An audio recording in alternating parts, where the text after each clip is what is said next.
पूछिए, क्लास के विषय में कुछ पूछना है वो पूछ लीजिए आप। वंदना भैया जी,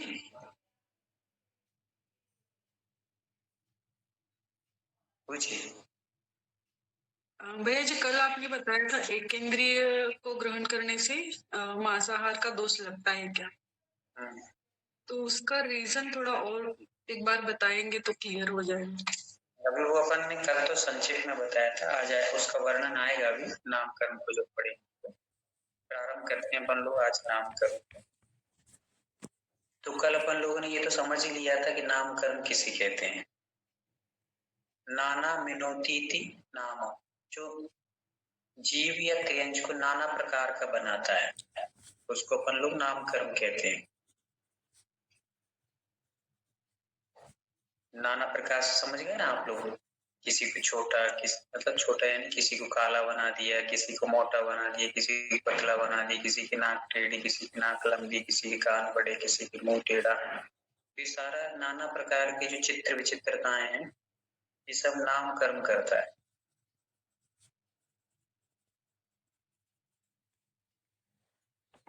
नामकरण के सामान्य से 42 वेद होते हैं। वो आपके कौन बोला? किसी ने कुछ पूछा क्या?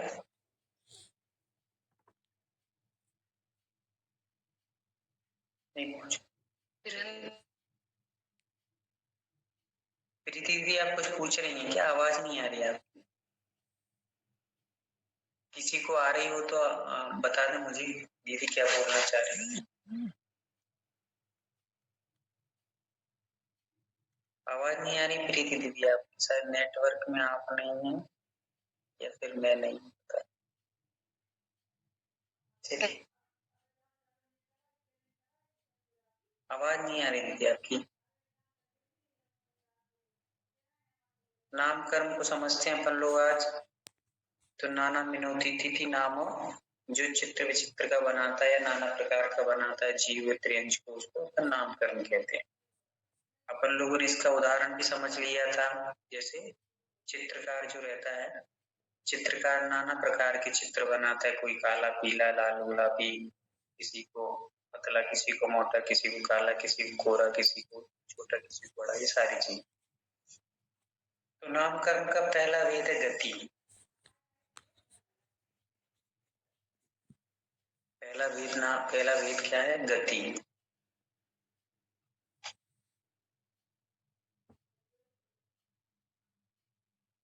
फिर गति किसे कहते हैं? तो जो भव से भवांतर को ले जाती है उसको गति कहते हैं।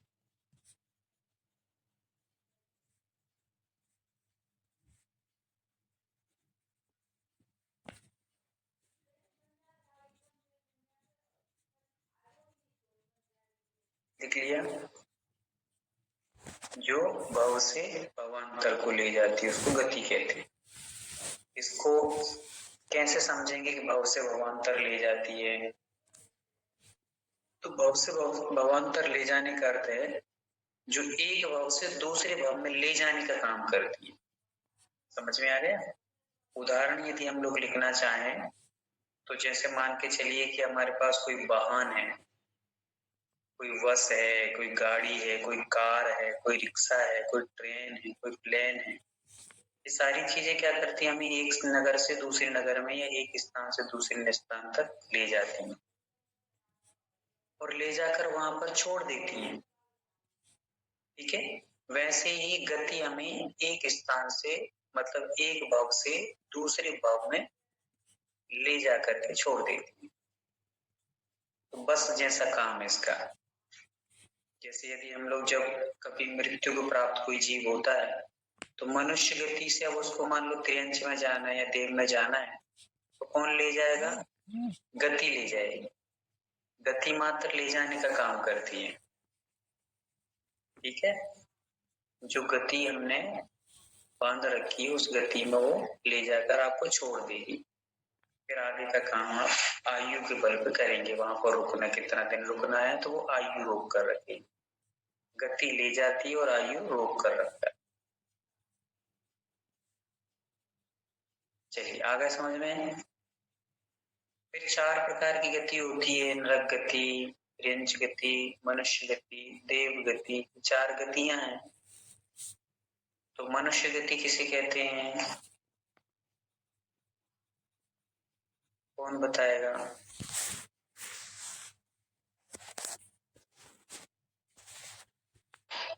हम अभी जिस गति में है उसे मनुष्य गति कहेंगे।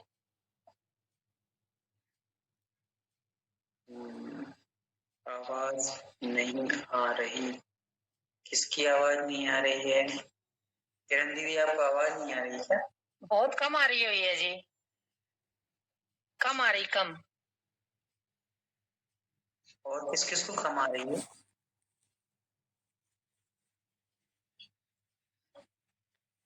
एक बार हैंड रेस कर देगी, कम कम आ रही है। सभी को कम आ रही है? अच्छा, सही आ रही है भैया जी आपकी आवाज तो। कुछ लोगों को कम आ रही है, पता नहीं क्यों आ रही है। आवाज कितनी है? फुल आवाज है।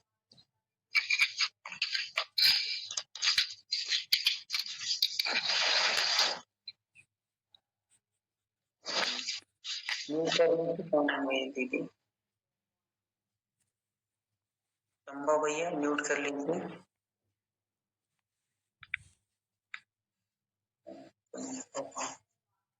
चलिए तो प्रयास करिए सुनने का ध्यान से, तो आएगी आवाज।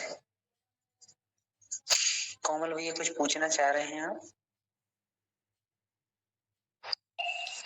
नहीं भैया जी, मैं गति के बारे में बताना चाह रहा था।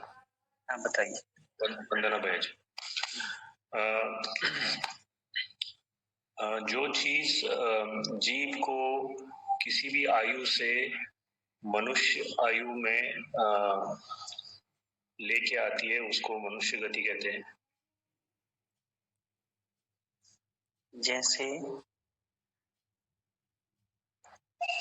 जैसे अगर किसी जीव का किसी आयु में या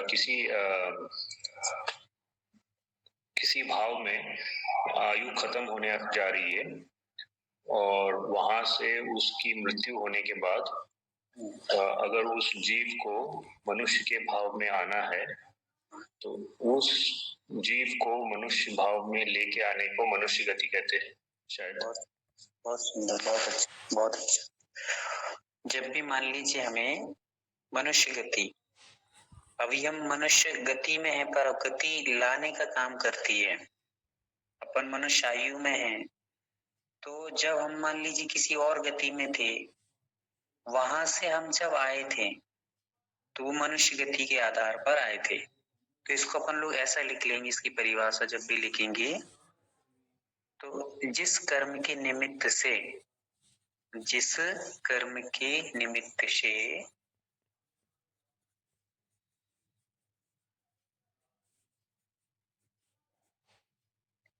आत्मा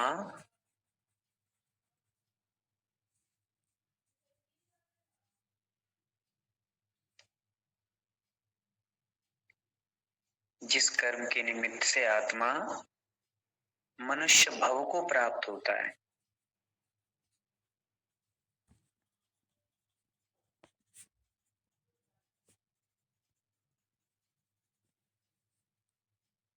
उसे मनुष्य गति कहते हैं। शेष 3 की परिभाषा अपन ऐसे ही लिख सकते हैं, मनुष्य की जगह तिर्यंच लिख लिया तो तिर्यंच गति हो जाएगी, देव लिख लिया तो देव गति हो जाएगी।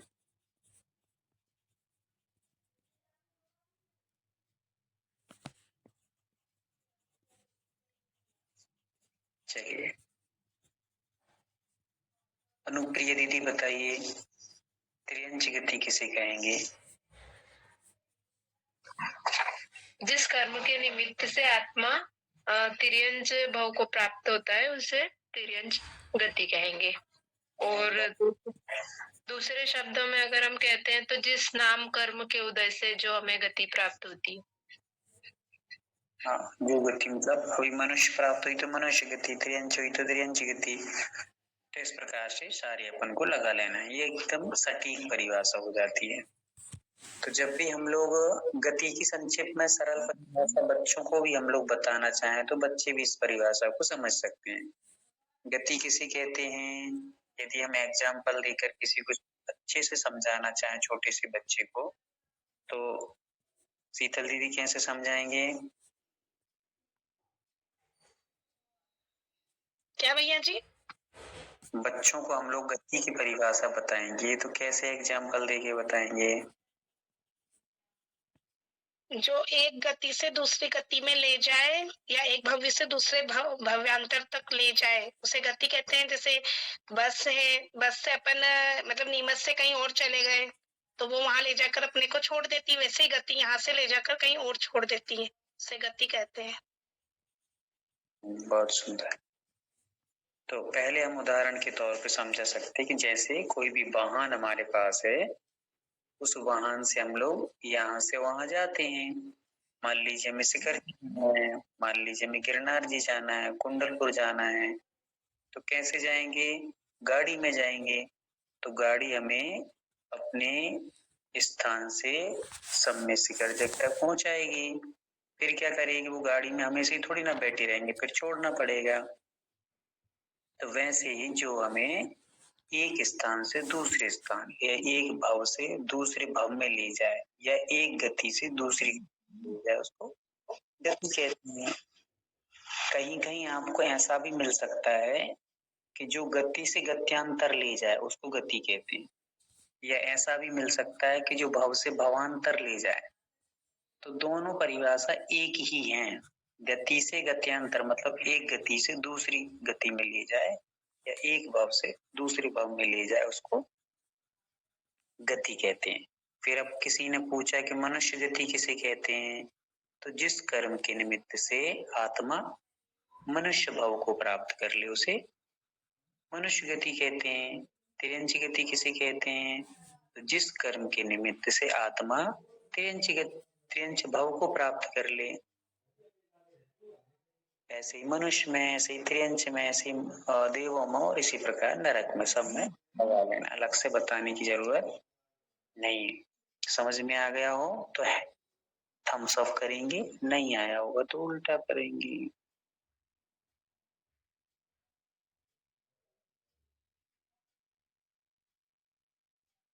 चलिए बहुत अच्छा।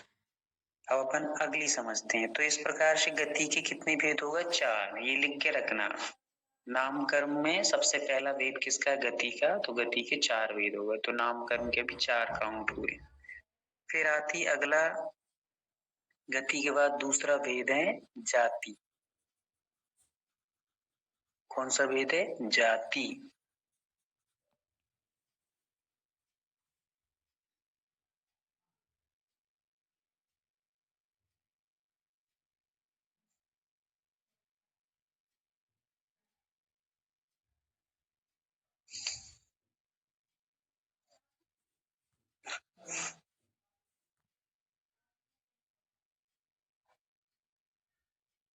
तो जाति के 5 भेद हैं। 1 इंद्रिय जाति, 2 इंद्रिय जाति, 3 इंद्रिय जाति, 4 इंद्रिय जाति, 5 इंद्रिय जाति। ऐसे ये जाति के भेद हो जाते हैं।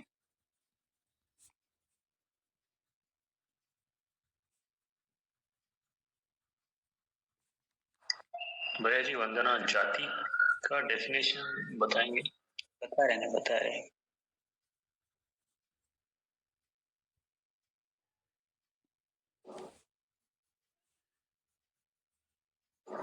अभी ये लिख लिया आपने जाति के 5 भेद का। फिर मैं बताता हूँ आपको जाति की परिभाषा। तो जाति जिस कर्म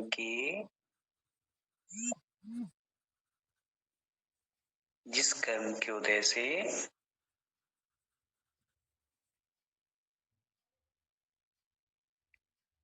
जीव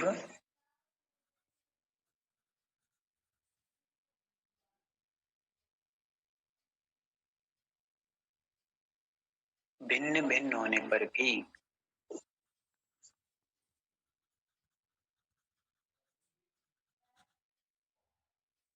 समानता को प्राप्त करते हैं,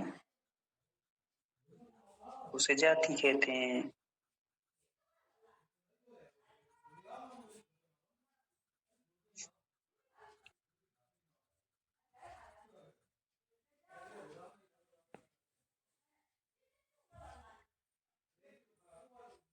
अब इसको कैसे समझेंगे अपन? तो इसको ऐसे समझेंगे कि क्या लिखा अपन ने, जिस कर्म के निमित्त से अनेक जीव, क्या लिखा है? पढ़ के बताएंगे, विजया दीदी पढ़ के बताइए।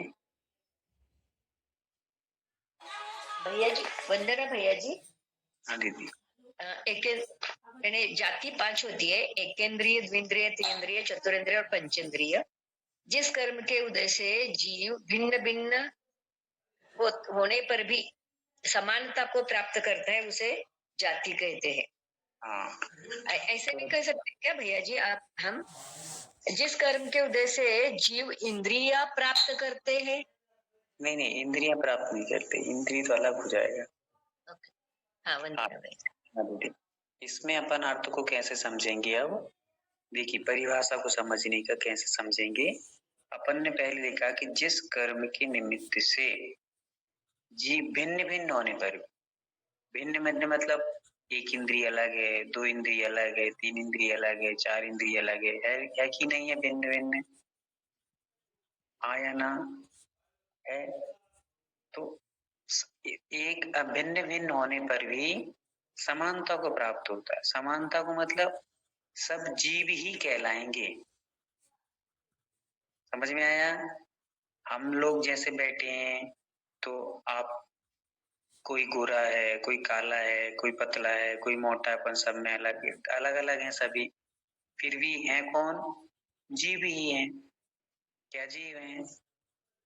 कोई काला होने से, कोई गोरा होने से, कोई मोटा होने से अजीब तो नहीं हो जाएगा, तो जीव ही रहेंगे। तो ये जीव संज्ञा किससे प्राप्त हुई है? जाति से। हम जीव जाति, एक इंद्रिय जाति, दो इंद्रिय जाति, तीन इंद्रिय जाति, चार इंद्रिय जाति, तो ये सब जीव संज्ञा को प्राप्त हुए।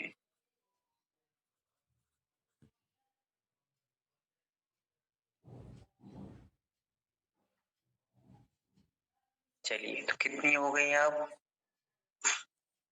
4 गति और 5 जाति, 9 हो गई। ठीक है, आगे चलते हैं। दूसरा भेद है इसका शरीर। वंदना भैया जी। हाँ दीदी। तो 5 जाति फिर से बताइए। 5 जाति जो है ना, वो फिर से बताइए।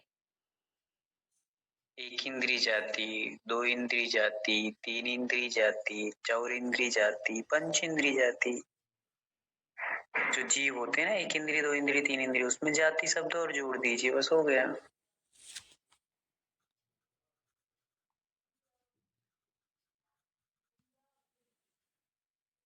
हो गया, आगे चले।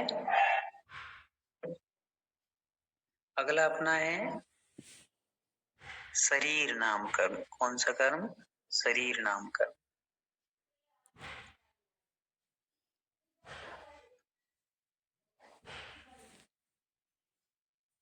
पहले अपन ने क्या पढ़ा था? गति नाम कर्म। फिर अपन ने पढ़ा जाति नाम कर्म। ये सब नाम कर्म के भेद चल रहे हैं। अपन नाम कर्म लिखो या ना लिखो, पर ये सब है नाम कर्म के भेद, है ना। पहला है गति, फिर दूसरा जाति, अब तीसरा है शरीर। शरीर किसकी किसे कहते हैं? तो जिसके उदय से आत्मा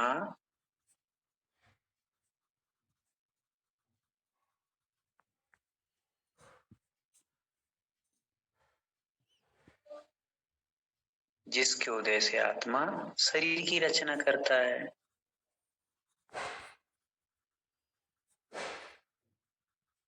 वो शरीर नाम कर्म है।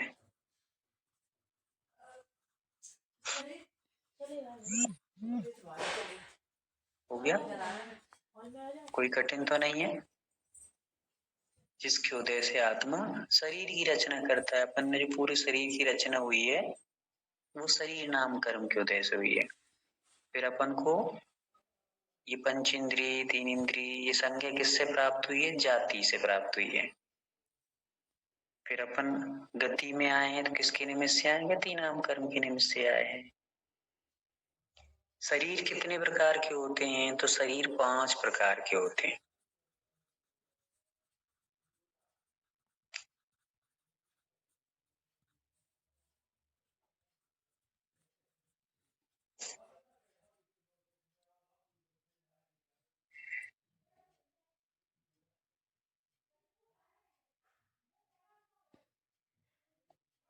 भैया जी वंदना, हाँ दीदी। ये आपने उस दिन पर्याप्ति में लिखाए थे 3 शरीर और 6 पर्याप्ति, तो भैया जी फिर 3 शरीर कौन कौन से आएंगे फिर इसमें? हाँ, वहां जो शरीर गिनाए थे वो हाँ। शरीर मूल शरीर है। मूल शरीर मतलब कि जो अपनी रचनात्मक होते हैं, रचना को प्राप्त होते हैं। और यहाँ जो है वो कारमान, एक कर्मों से हमारा जो शरीर बना है, मतलब कर्मों का एकत्रित होना भी कारमान शरीर कहलाता है। फिर हमारे शरीर में जो तेजपना आता है उसको तेजस शरीर कहते हैं। तो ये शरीर नहीं है, पर शरीर के ही भेद कहे जाते हैं संक्षिप्त में। पर वहां जो अपन गिनेंगे ना वो 3 ही गिनेंगे। मूल में शरीर 3 ही होते हैं, पर जब उनके भेद कर देते हैं तो 5 हो जाते हैं।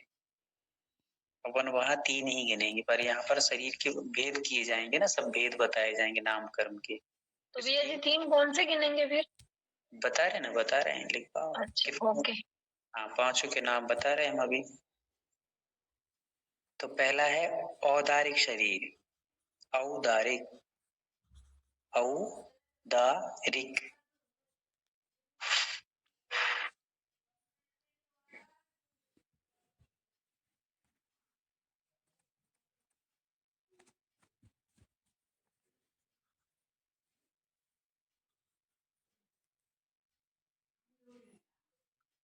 औदारिक शरीर पहला हो गया। फिर दूसरा है वैक्रियक। वैक्रियक,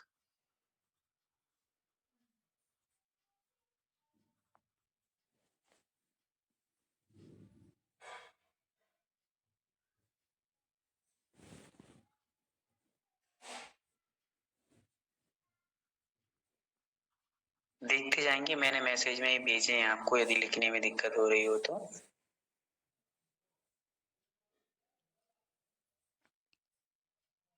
फिर अगला है आहारक शरीर। आहारक,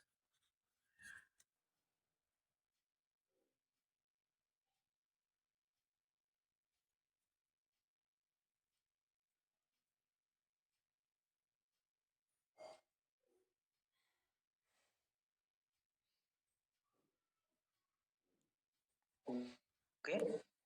फिर अगला है तेजस शरीर। तेजस,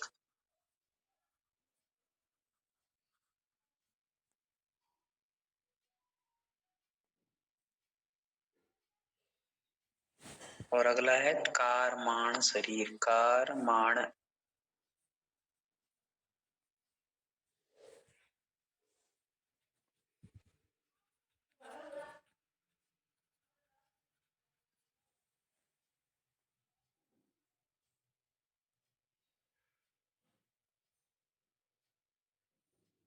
कारमण शरीर। कारमण, ये 5 शरीर हैं। मैसेज में मैंने लिखे हैं, आपको लिखने में दिक्कत ना हो। जो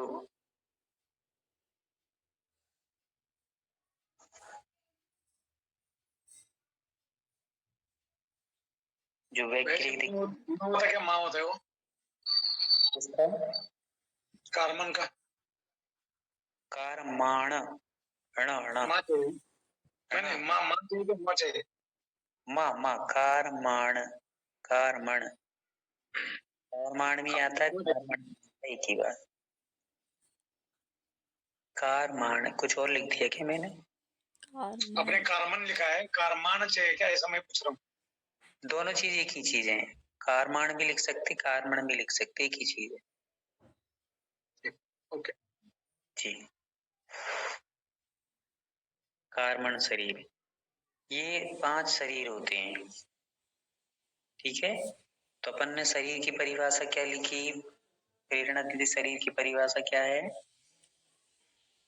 वंदना भैया जी, शरीर जिनके उदय से आत्मा शरीर की रचना करता है, जिसके उदय से आत्मा शरीर की रक्षा करता है। रचना नहीं, रचना रचना रचना करता है, रचना करता है। ठीक है। तो ये अपना हो गया किसका, सामान्य से शरीर की परिभाषा। अब यदि अपन को औदारिक शरीर की परिभाषा बनाना है तो कैसे बनाएंगे? औदारिक की तो ऐसा बना देंगे, जिस कर्म के उदय से आत्मा औदारिक शरीर की रचना करता है। अच्छा, और वैकृत की भी ऐसी बनेगी?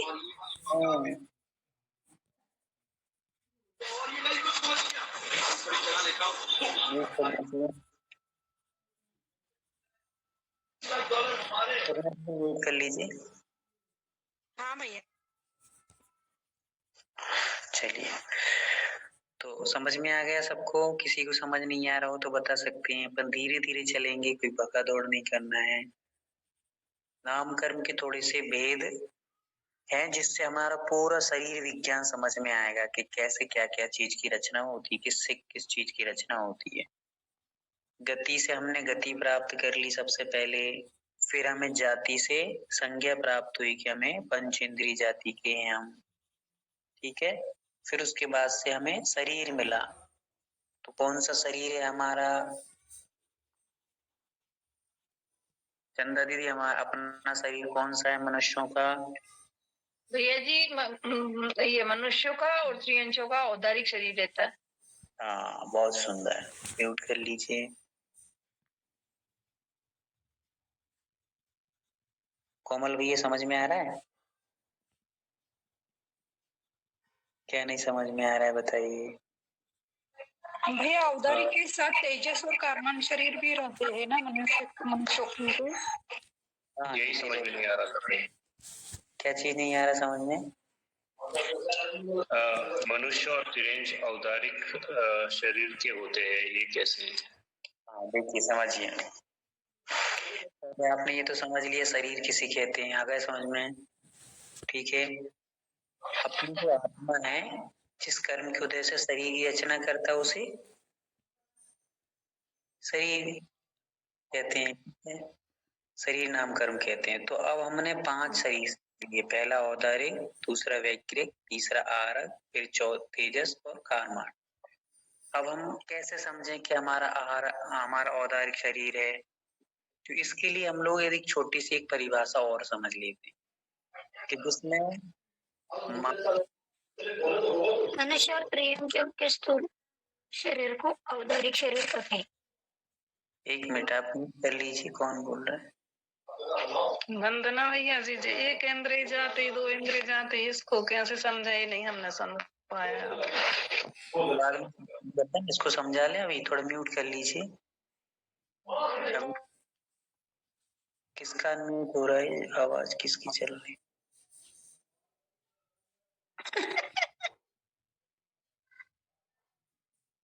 दीदी, जो जिनमें वो बनाते हैं ना लिंक, थोड़ा सा वो जागृत रहे और जो भी करे उनको कर दिया है।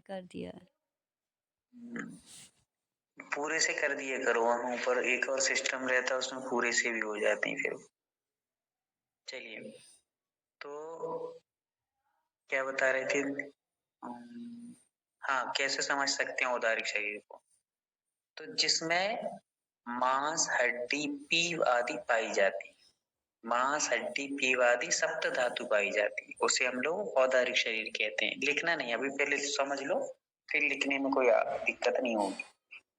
तो मात्र त्रियंच और मनुष्य, अपन लोग मनुष्य हैं, और त्रियंच किसे कहते हैं? जो पशु पक्षी अपन को दिख रहे हैं वो सब त्रियंच है, ठीक है।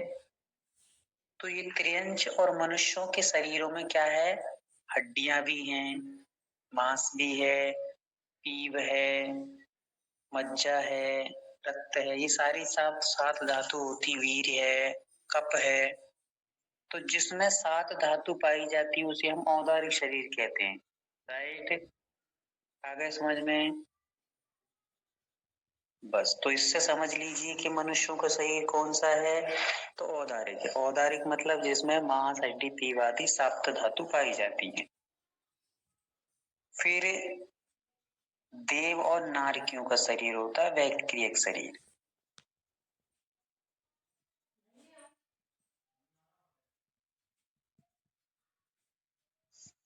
देव और नारकियों का शरीर कौन सा होता है? वैक्रियक, जिसको वैक्रिक भी बोलते हैं। कैसे समझेंगे हम? तो जिसमें सप्त धातु क्या नहीं पाई जाती? सप्त धातु नहीं पाई जाती।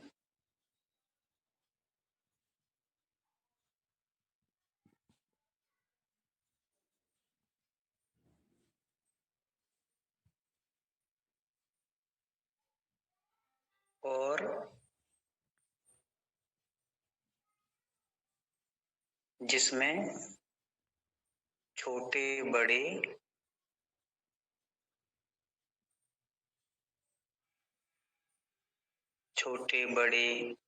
हल्के भारी आदि की विक्रिया पाई जाती है, मतलब उस किया जा सकता है, जिसको छोटा भारी आदि किया जा सकता है उसे हम वैक्रिक शरीर कहते हैं।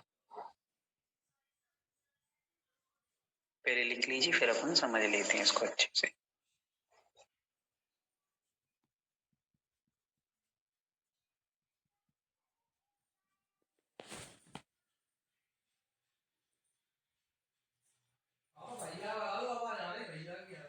लिख लिया?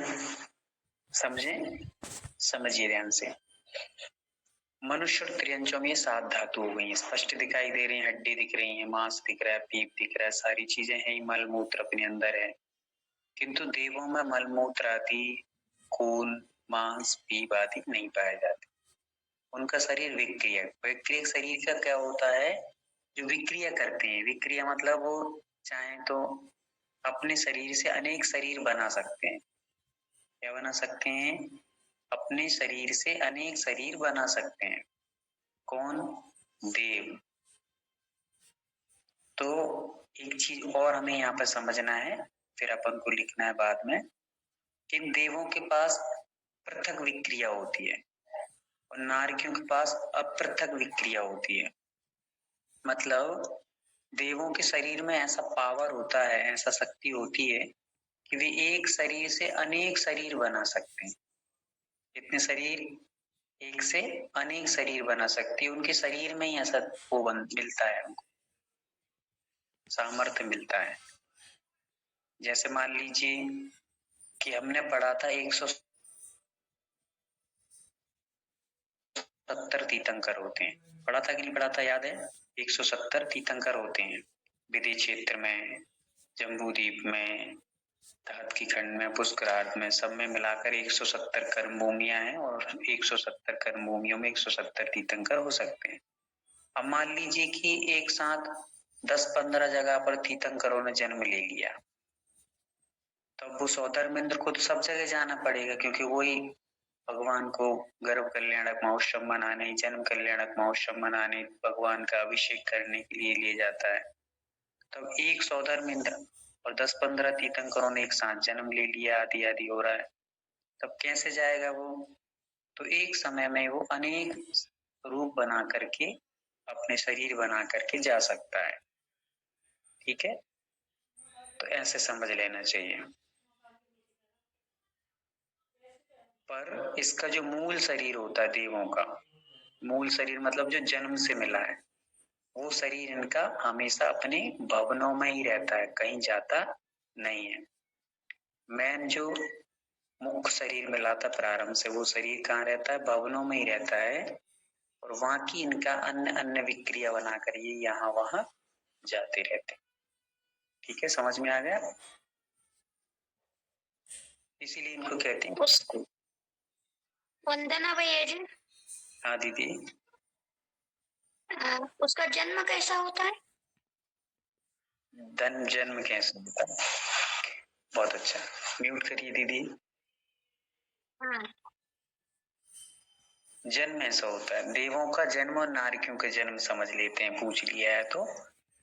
देखिए, जैसे अपना जन्म कैसा होता है? माँ पिता के मेल से, माँ के गर्भ से होता है। किंतु देवों का जो जन्म होता है, देवों को जन्म एक, मान लीजिए सैया रहती है, सैया मतलब कि जैसे मान लीजिए अपन बेड रहता है, अपना बेड बिस्तर, समझ गए ना, उस बेड पर अपन ने कोमल कोमल मुलायम गद्दे बिछे रहते हैं, तो वैसे ही वहां पर सैयाएं रहती हैं, उन सैयाओं पर उनका जन्म होता है। ऐसे माँ पिता के गर्भ से नहीं होता है, सैया पर एकाएक जन्म होगा और अंतर मुहूर्त में वो 16 वर्ष के, कितने वर्ष के, 16 वर्ष के जवान हो जाएंगे। कितने समय में, अंतर मुहूर्त में, जैसे ही जन्म लेंगे और जन्म लेते ही अंतर मुहूर्त में वो 16 वर्ष के युवा की तरह हो जाएंगे। अपन को तो इतना टाइम लगता है युवा होने में, 16 वर्ष लगे, 20 वर्ष लगे, पर वो तो तुरंत जन्म लेते अंतर मुहूर्त में जवान की तरह हो जाते हैं। और कहाँ जन्म लेते हैं वो, सैयाओं पर। सैया का नाम है उत्पात सैया। भैया जी एक बार और बता दीजिए सैया का नाम। उत्पाद सैया, उत्पाद। रतन दीदी ने लिख कर भेजा है, शायद देख सकते हैं आप लोग उसमें। उत्पाद सैया। हाँ दीदी। तो इसी सैया के नाम से ही उनका जन्म उपपात जन्म कहते हैं क्या? देवों का जन्म जो होता है वो उपपात जन्म कहते हैं। इसी के नाम से उनका जन्म उपपात जन्म कहलाता है, ऐसा समझ लेना चाहिए। नारकियों में थोड़ा सा अंतर पड़ जाता है। अंतर ये है कि जैसे देवों में जन्म हुआ, तो देवों में जैसे ही जन्म होगा 16 वर्ष, 16 मतलब अंतर मुहूर्त में वो 16 वर्ष की तरह उठेंगे और उनके आसपास जो भी नियोग वाली देवियां खड़ी हैं और छोटे छोटे उनके सेवक देव खड़े रहते हैं। नियोग वाली देवी मतलब उनकी जो पटरानी बनेंगी, जो गृहिणी बनेंगी, पत्नी बनेंगी, वो सब वहां आसपास घेर करके खड़ी रहती हैं। वो सब आएंगी और सभी देव जो उनके छोटे छोटे देव सेवक देव होंगे वो आएंगे, आकर के नमस्कार करेंगे और फिर उस देव को ले जा करके सबसे पहले वस्त्र आभूषण आदि को श्रृंगारित करके जिनेंद्र भगवान के दर्शन कराने ले जाते हैं। सबसे पहले जैसे घर में नई बहू आती है तो सबसे पहले उसको देव दर्शन कराते हैं, वैसे यहाँ पर कोई भी नया देव जन्म लेता है, चाहे वो मिथ्या दृष्टि हो, सम्यक दृष्टि हो, सबसे पहले उसको नियोगी देवनियां आकर के और कुछ उसके सामान्य जो देव है सेवक वगैरह छोटे, उससे वो ले जाएंगे और भगवान के दर्शन कराने ले जाते हैं, श्रृंगारित करेंगे उसको, हार मुकुट आदि दे करके सारी चीजों से। नरक में क्या होता है, तो नरक में भी ऐसी उपवास सैयां हैं, किंतु स्वर्ग में एकदम मुलायम, सॉफ्ट और सुख देने वाली सैयां हैं। नरक में जो रहती हैं वो सैयां एकदम बहुत कंकरीली, बहुत दुख दर्द देने वाली होती हैं। और जैसे ही वो नार की सैया पर जन्म लेते हैं, जन्म लेते ही उछल जाते हैं, उछलते हैं, उछल करके वो 36 प्रकार के आयुध गड़े रहते हैं। आयुध मतलब अस्त्र शस्त्र, 36 प्रकार के, त्रिशूल, भाला, तलवार इत्यादि ऐसे 36 प्रकार के भाले रहते हैं, अस्त्र शस्त्र रहते हैं। उन पर वो आएंगे और धड़ाम से गिर जाते हैं, मतलब वो अस्त्र शस्त्रों से छिद जाते हैं, फिर उचकेंगे, फिर गिरेंगे, फिर उचकेंगे, फिर गिरेंगे। ऐसे अंतर मुहूर्त तक उनका उछल कूद चलती रहती है, फिर वो भागना दौड़ना चालू कर देते हैं आदि है। तो ये दोनों में थोड़ा सा डिफरेंट है। देवों में जन्म लेते हैं तो वो सुख संपन्न होते हैं, देवी आदि उनकी खड़ी रहती हैं और वो भगवान जी के दर्शन कराने ले जाती हैं। किंतु नरक में इससे उल्टा होता है, विपरीत दुख दर्द वाले सिस्टम चालू हो जाते हैं। जो भी वहां पर जैसे जन्म लेगा देव, नार की जन्म लेगा, तुरंत उछलेगा, 36 प्रकार के आयुधों पर गिरेगा और गिर करके फिर जैसे वो दौड़ेगा बचाने को अपने आप को, तो अन्य नार की उसको घेरेंगे, पकड़ेंगे, मारेंगे, काटेंगे, पीटेंगे, ये सारी क्रियाएं चालू हो जाती। हाँ दीदी कुछ पूछ रही है।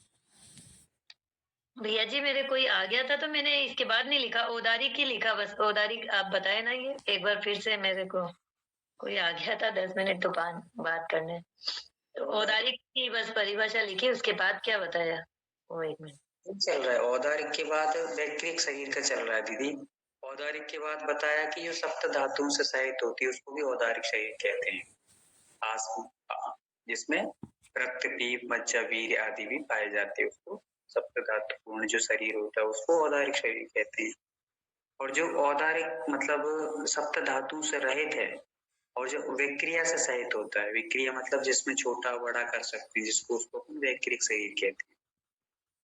तो वैक्रिक शरीर में फिर एक दीदी ने पूछा था कि देव कैसे जन्म लेती है, तो पांच सैया पर इस प्रकार से जन्म लेती। चलिए, और किसी कोई डाउट है क्या?